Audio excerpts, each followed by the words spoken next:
sini aku akan menjelaskan tentang perencanaan strategi audit kinerja manajemen. Di sini, perencanaan strategi audit manajemen memiliki 4 rumusan masalah yang akan kita bahas, yaitu yang pertama, bagaimanakah yang dimaksud dengan perencanaan audit?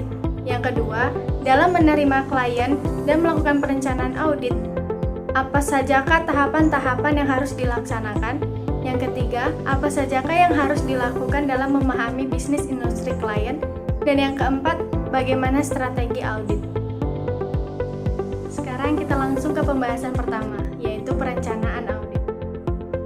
Perencanaan audit adalah prosedur-prosedur yang telah disetujui atau perikatan audit telah ditandatangani dan merupakan jembatan untuk pekerjaan pengujian. Perencanaan audit meliputi pengembangan strategi menyeluruh, pelaksanaan, dan lingkup audit yang diharapkan. Dalam perencanaan audit, auditor harus mempertimbangkan hal-hal sebagai berikut, antara lain yaitu masalah yang berkaitan dengan bisnis entitas dan industri yang mengenai tempat usaha entitas tersebut. Kemudian, kebijakan dan prosedur akuntansi entitas tersebut. Lalu, metode yang digunakan oleh entitas tersebut dalam mengelola informasi akuntansi yang signifikan, termasuk menggunakan organisasi dari luar untuk mengelola informasi akuntan tersebut.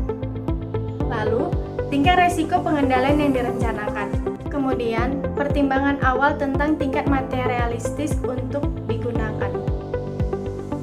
Kita lanjut ke pembahasan kedua, yaitu menerima klien dan melakukan perencanaan audit awal. Perencanaan audit awal ada 4 keseluruhan yang harus dilakukan lebih dulu dalam audit. Yang pertama, auditor memutuskan apakah akan menerima klien baru atau terus melayani klien yang ada sekarang. Yang kedua, auditor harus mengidentifikasi mengapa klien menginginkan atau membutuhkan audit. Yang ketiga, untuk menghindari kesalahpahaman, auditor harus memahami syarat-syarat penugasan yang ditetapkan klien. Yang keempat, auditor mengembangkan strategi audit secara keseluruhan, termasuk staf penugasan dan setiap spesialis audit yang diperlukan. Kemudian, investigasi atas klien baru. Di sini, sebelum menerima klien baru, kebanyakan kantor akuntan publik akan menyelidiki perusahaan tersebut. Apakah sesuai dengan yang mereka inginkan atau tidak? Sebagai contoh, banyak kantor akuntan publik sangat berhati-hati dalam menerima klien baru dari bisnis yang baru terbentuk dan berkembang cepat.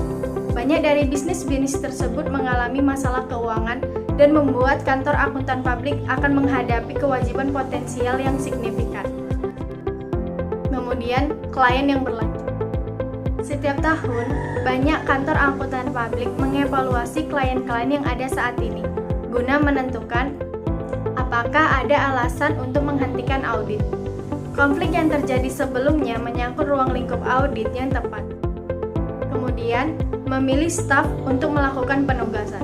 Di sini, auditor akan menempatkan staf yang tepat pada penugasan agar sesuai dengan standar auditing dan untuk meningkatkan efisiensi audit. Yang terakhir, mengevaluasi kebutuhan akan spesialis di luar. Di sini, auditor harus memiliki pemahaman yang memadai atas bisnis klien. Selanjutnya, kita masuk ke pembahasan yang ketiga, yaitu memahami bisnis dan industri klien.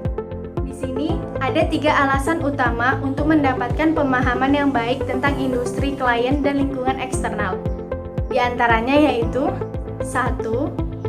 Risiko yang berkaitan dengan industri tertentu dapat mempengaruhi penilaian auditor atas risiko bisnis klien dan risiko audit yang dapat diterima dan bahkan dapat mempengaruhi auditor dalam menerima penugasan, seperti industri simpan pinjam dan asuransi kesehatan. Yang kedua, risiko bawaan sudah umum bagi semua klien dalam industri tertentu. Familiaritas dengan risiko-risiko tersebut akan membantu auditor dalam menilai relevansinya. Contohnya, meliputi kemungkinan keuangan persediaan dalam industri pakaian jadi, resiko intern atas penagihan piutang usaha dalam industri pinjaman konsumen.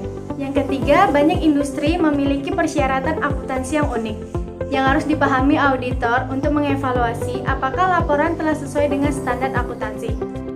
Sebagai contoh, jika auditor melakukan audit atas sebuah permintaan kota, auditor harus memahami akuntansi pemerintahan dan persyaratan auditnya.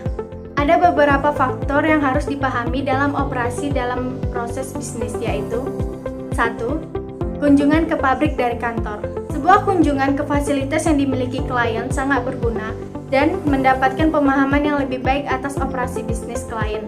Karena hal ini memberikan kesempatan untuk mengamati kegiatan operasi secara langsung dan untuk menemui pegawai-pegawai kunci. Yang kedua, mengidentifikasi pihak yang berkaitan. Di sini, transaksi dengan pihak terkait sangat penting bagi auditor, karena prinsip-prinsip akuntansi yang berlaku secara umum mengharuskan transaksi itu diungkapkan dalam laporan keuangan. Kemudian, kode etik. Auditor harus mengetahui kode etik perusahaan dan menelaah setiap perubahan serta pengecualian dari kode tertentu yang berdampak terhadap sistem tata kelola dan integritas serta nilai etis terkait dari manajemen senior. Sekarang kita langsung ke pembahasan yang keempat, yaitu tentang strategi audit. Strategi audit adalah proses penyusunan arahan atau petunjuk audit dan penyelarasan antara pemahaman auditor atas kegiatan auditan dengan fokus audit yang dilakukan. Di sini terdapat unsur strategi audit, yaitu tingkat resiko pengendalian taksiran yang direncanakan, luasnya pemahaman atas pengendalian inter yang harus diperoleh, pengujian pengendalian yang harus dilaksanakan untuk menaksir resiko pengendalian, tingkat pengujian substantif yang direncanakan untuk mengurangi resiko audit ke tingkat yang cukup rendah. Ada beberapa jenis-jenis strategi audit, yaitu 1. Primarily substantive approach atau biasa disebut dengan pendekatan terutama substantif. Pendekatan yang kedua yaitu pendekatan resiko pengendalian rendah. Nah, itu tadi penjelasan singkat tentang perencanaan strategi audit kinerja manajemen. Semoga bermanfaat ya teman-teman. Wassalamualaikum warahmatullahi wabarakatuh.